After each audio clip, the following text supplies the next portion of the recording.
तो एक तरफ ममता बनर्जी हैं, जिनका नाम अब निर्ममता बनर्जी रखा हुआ है सबने,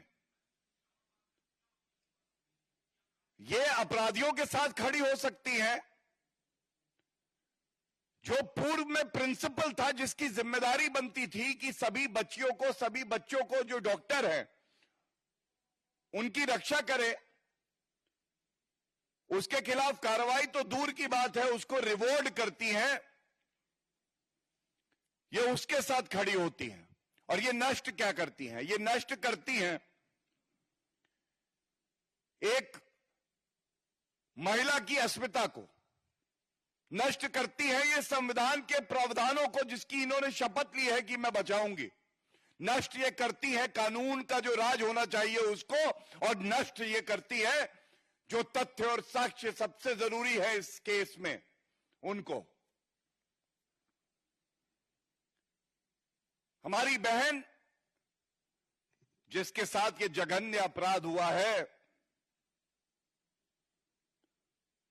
आज सभी चैनल भी दिखा रहे थे, ये कहना गलत नहीं होगा कि वो वीर थी।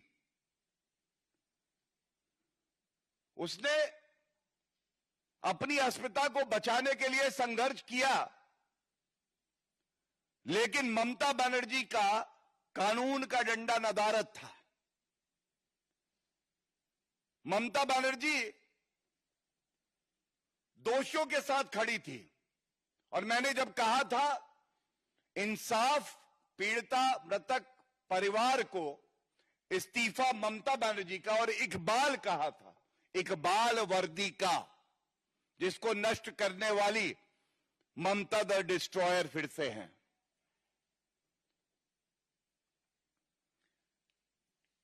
जो रिपोर्ट सामने आ रही है, और बड़ी जिम्मेदारी से एक नागरिक होने के नाते,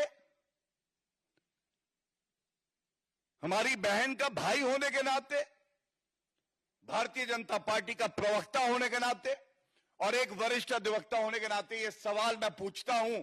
ये सवाल मेरे मुख से पूछे जा रहे हैं, लेकिन ये पश्चिम बंगाल की जनता के सवाल हैं। ममता बनर्जी जी, सवाल नंबर 1 आपसे पूछा जाएगा, क्यों आपको कहा जा रहा है डिस्ट्रॉयर ऑफ एविडेंस? हम सब जानते हैं कि जब कोई अपराध घटित होता है तो सबसे ज्यादा महत्वपूर्ण पहले 48 घंटे, जिसको कहा जाता है गोल्डन 48 आवर्स ऑफ इन्वेस्टिगेशन, जिसमें आप प्रमाण इकट्ठे करते हैं, साक्ष्य इकट्ठे करते हैं, और अगर रेप केस है, मर्डर है, तो जो भी ऐसे व्यक्ति हैं जो दरिंदे हैं, उनके हेयर स्ट्रैंड, बाल हो सकते हैं, सीमेन हो सकता है, और भी तथ्य इकट्ठे किए जा सकते हैं।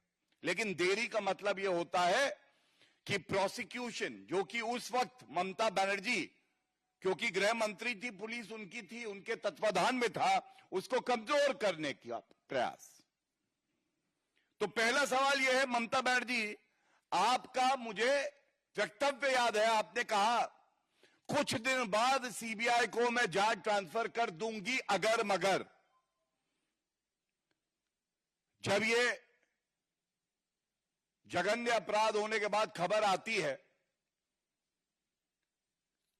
त्वरित कार्रवाई करते हुए आपने तुरंत सीबीआई को ये इन्वेस्टिगेशन ट्रांसफर क्यों नहीं करी? ये पहला सवाल है।